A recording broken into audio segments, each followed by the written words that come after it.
और कबीरदास जी के चरित्र में कल हम लोगों ने श्रवण किया कि ना तो उनकी काटापीटी करवा पाए, ना उनको मदरसे में पढ़ा पाए, किसी भी प्रकार की कोई भी क्रिया माता पिता अनुचित उनके साथ करवा नहीं पाए। और फिर हमने सुना कि एक दिन कबीरदास जी ने देखा कि माता जी चक्की पीस रही हैं और तब उन्होंने कहा कि माँ, ये संसार ही चक्की है, इसमें जो आता है वो पिस करके ही जाता है। तो माँ ने कहा नहीं बेटा, बीच में एक जगह है जहां 2-4 बच जाते हैं। तो कबीरदास नाचने लगे, बोले ओहो,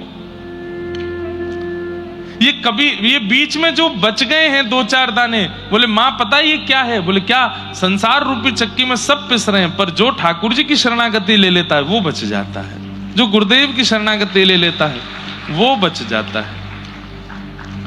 और अब कबीरदास जी को एक दिव्य चिंता होने लगी। काय बात की चिंता?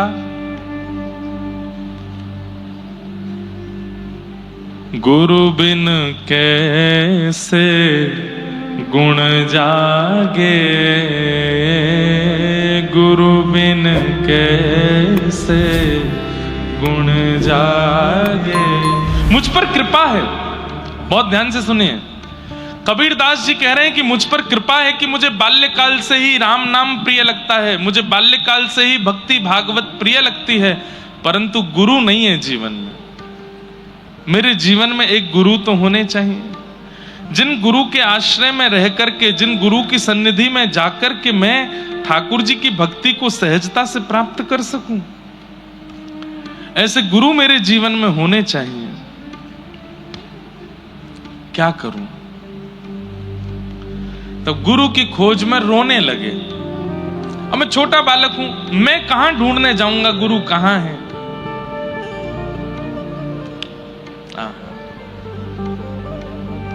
बंधुओं, पहली बार जीवन में ऐसा हुआ है, ध्यान से सुनिए।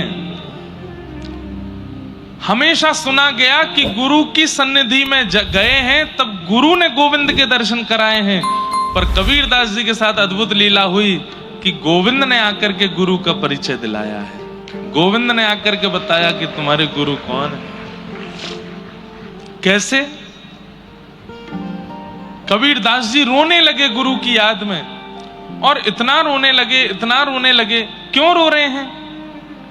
आज मां ने डांटा कबीर को, क्यों? अरे बड़ी बड़ी ज्ञान की बातें करता है, जब हम पैदा हुए जग हंसे हम रोए, ऐसी करनी कर चलो हम हंसे जग रोए, बड़ी बड़ी बातें करता था, अब रो रहा है बैठा बैठा, क्यों रोता है? तब कबीरदास जी बोले इसलिए रो रहा हूं क्योंकि रोने से जिद पूरी होती है। मैं ठाकुर जी को अपने माता पिता मान करके उनसे रो रहा हूं। संसार का बालक किसी वस्तु के लिए रोता है, खिलौने के लिए रोता है, मैं गुरु के लिए ठाकुर जी से रो रहा हूं कि मुझे गुरु बताओ, मेरे गुरु कौन है? इतना रोए कबीरदास कि आधी रात में आकाशवाणी करके ठाकुर जी को बोलना पड़ा। आकाशवाणी हुई आकाश से, अति ही गंभीर मति सरस कबीर हियो, लियो भक्ति भाव जाति पाति सब टारिये। छोटी सी अवस्था में अति गंभीर हैं कबीरदास। भाई न भवानी देह तिलक रमानी करो, करो गुरु रामानंद गरे माल धारिये। देखे नहीं मुख मेरो मानी के मले छमो को, जात नान गंगा कहीं मगतन डारिये।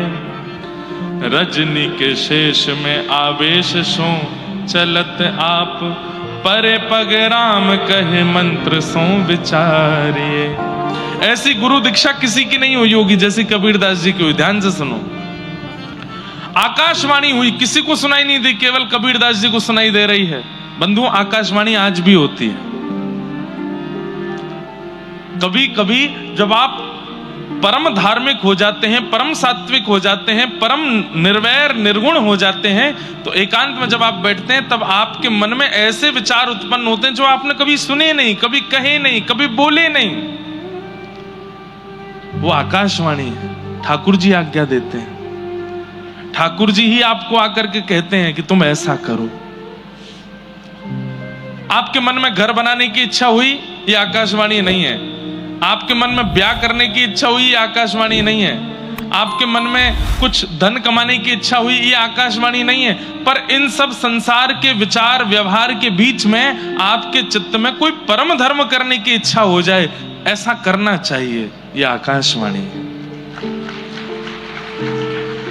खूब धन हो गया, घर बना लिया, गाड़ी खरीद ली, प्रॉपर्टियां खरीद ली, दुकानें बना ली, ऑफिसेस बना लिए, लेकिन धन अभी भी बहुत है। तो मन में बात आई, चलो कहीं एक आश्रम बनाते हैं जहां संत सेवा हो सके। अपना नाम नहीं देंगे उसमें, अपने प्रचार के लिए धर्म का कार्य कर रहे हो, वो भी आकाशवाणी नहीं है। मेरा नाम ना आवे लेकिन मेरी सेवा से कुछ परोपकार हो जाए, यह आकाशवाणी। मन में आधी रात बैठे थे और इच्छा प्रकट हो गई कि चलो तिरुपति बालाजी, मन तड़प रहा है दर्शन करने के लिए, यह आकाशवाणी है। ठाकुर जी तड़प रहे हैं आपको देखने के लिए। मन में इच्छा हो गई। हर बार तो गाड़ी से गए हैं ऊपर तिरुमला, अब की बार पैदल जाएंगे, और पैदल चल करके उत्साह में हंसते खेलते नाचते गाते हुए, यह आकाशवाणी है। आज तक कभी एकादशी का व्रत नहीं किया, लेकिन अचानक मन में इच्छा हो गई कि अब एकादशी करनी है।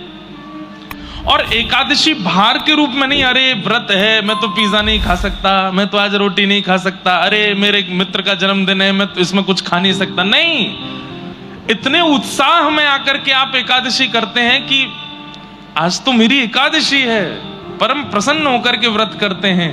यह आकाशवाणी के द्वारा की गई क्रिया है। जीवन व्यतीत हो गया, अब इच्छा हो गई कि गुरु जीवन में आने चाहिए, और जिनकी वाणी, जिनका स्वरूप, जिनकी उपस्थिति से चित्त पवित्र हो रहा है, ऐसे किसी का चिंतन करके मन में भाव आ जाए कि इनसे दीक्षा चाहिए, यह आकाशवाणी है। आकाशवाणी मतलब क्या है?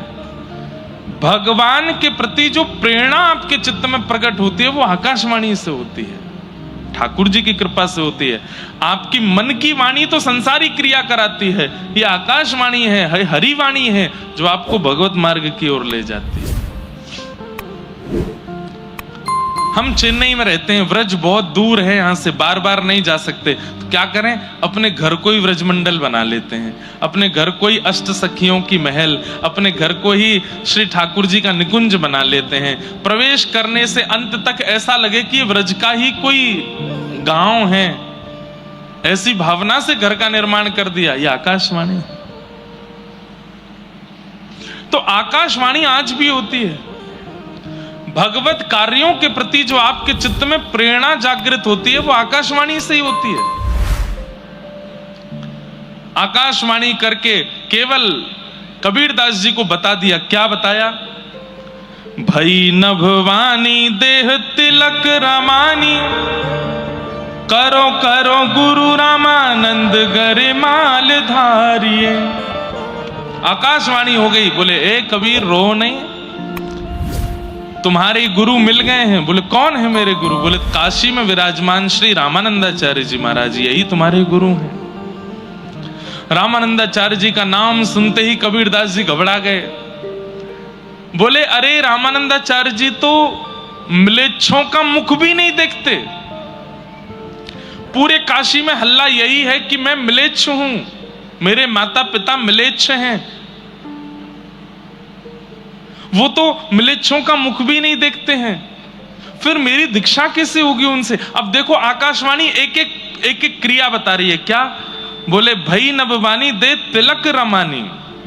बोले तुम एक काम करो। बोले क्या? अपने अंग पर तिलक धारण करो, सिर पर रामानंदी तिलक धारण करो, 12 तिलक अंग पे धारण करो, और क्या करो? गरे माला धारिये, गले में कंठी माला पहन लो, तिलक धारण कर लो, और श्री रामानंदाचार्य जी के पास चले जाओ।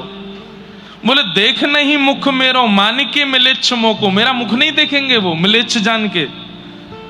जात नान गंगा कही मन तन डारिये। अरे वो किसी मिलेच्छ का मुख देख भी लेते हैं तो तुरंत गंगा स्नान करने जाते हैं, वो मुझे दीक्षा कैसे देंगे?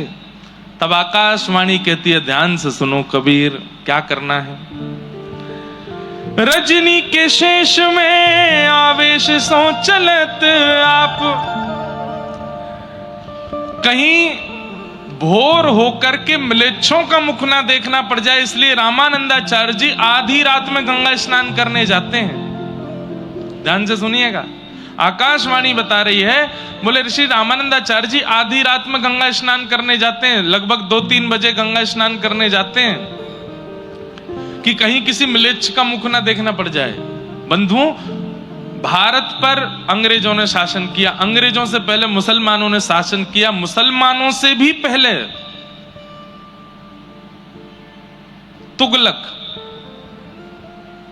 तुगलकों ने शासन किया भारत के ऊपर। आज हम लोगों की जो स्थिति इतनी, चाहे इकोनॉमी के रूप में हो, चाहे हमारे व्यवहार के रूप में हो, चाहे आज अब तो भारत ग्रोइंग कंट्री बनता जा रहा है दिन ब दिन, पर हमारी इतनी बुरी स्थिति की किसने? शासन इतना किया है भारत के ऊपर, ऐसे ऐसे आक्रांताओं ने। श्री रामानंदाचार्य जी के चरित्र में आता है कि अगर रामानंदाचार्य जी पृथ्वी पर नहीं आते तो भारत की दशा आज जो है इससे भी ज्यादा बुरी हो गई होती। क्यों? म्लेच्छों को, तुगलकों को जितना इन्होंने परिवर्तित किया, जितना इन्होंने ज्ञान दिया, जितना इन्होंने भगाया भारत से, उतना कोई आचार्य नहीं भगा पाए। इसलिए रामानंदाचार्य जी बड़े पूजनीय हैं। सब आचार्य पूजनीय, साक्षात राम जी ही रामानंदाचार्य जी के रूप में आए। तो बोले कि वो सुबह स्नान नहीं करते हैं गंगा जी में, रात में स्नान करने जाते हैं, कहीं म्लेच्छों का मुख ना देखना पड़ जाए। इसलिए तुम क्या करो? बोले क्या करूं? बोले जहां रामानंदाचार्य जी रहते हैं वहां से गंगा जी के नीचे उतरने वाली घाट की जो सीढ़ियां हैं वहीं पे सो जाओ और उल्टे सो जाना, लेट जाना। जैसे ही वो नीचे उतरेंगे उनका चरण तुम्हारे अंग पर पड़ेगा और उनके मुख से जो शब्द निकलेगा उसी को गुरु मंत्र मान लेना, हो जाएगी तुम्हारी दीक्षा।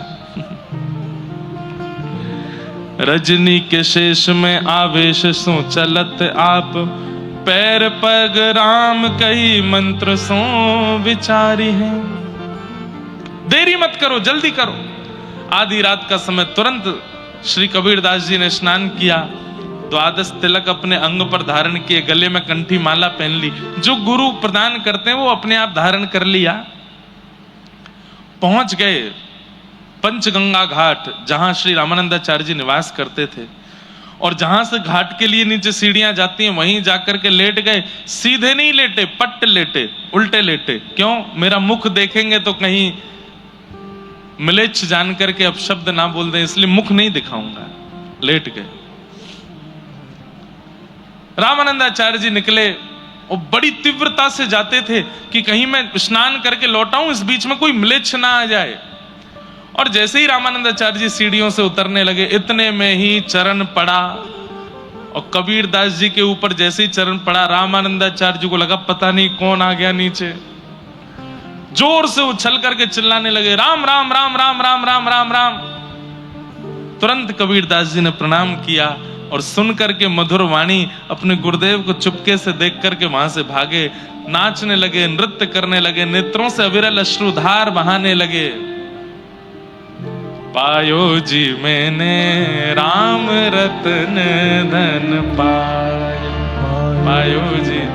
ये पद तो मीराबाई का है, पर कबीरदास जी की जो स्थिति है उसमें फिट हो रहा है, इसलिए मैं गा रहा हूं। पायो जी मैंने राम रतन धन पायो जी मैंने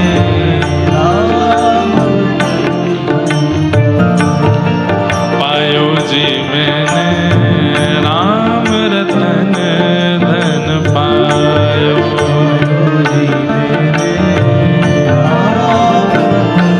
अब तो राम राम राम राम राम राम कहते कहते पूरे काशी में भ्रमण कर रहे हैं, नेत्रों से अविरल अश्रुधार। मेरे गुरुदेव मुझे प्राप्त हो गए, राम नाम दे दिया है मुझे। अभी तक अच्छा एक घटना और याद आई। कबीरदास जी अपने घर पहुंचे तो घर पहुंच करके राम राम राम राम चिल्ला रहे थे। मां ने पूछा, ए कबीर तू इतने दिन से राम राम कहता है, लेकिन आज तेरे राम नाम स्वर में कुछ विलक्षणता क्यों लग रही है? तू रोज राम राम बोलता है, पर आज तेरा राम जब मुख से निकलता है तो तेरे आंखों से इतने आंसू क्यों आ रहे हैं? ये कंठ में इतने करुण भाव क्यों हैं? बोले मां, मैं जलेबी बना रहा था, पर जलेबी बनानी जिनको आती है वो समझ जाएंगे, उसको केवल तल रहा था, लेकिन पाकर के देखता था तो जलेबी तो है, तली हुई तो है, फूली हुई तो है, पर उसमें रस नहीं था, क्योंकि चाशनी में नहीं डाली थी। ये चाशनी कौन है? बोले कृष्ण नाम, राम नाम, ये सब जलेबियां हैं। हम बिना गुरु के जब इसका उच्चारण करते हैं तो समझो वो तली भुनी तो है, लेकिन जब गुरु हमारे कान में मंत्र बोल देते हैं तो मानो जैसे उस नाम में चाशनी घुल जाती है, उसमें स्वाद आ जाता है। आज गुरुदेव ने नाम सुना दिया है तो अब राम नाम चाशनी बन गई है मां।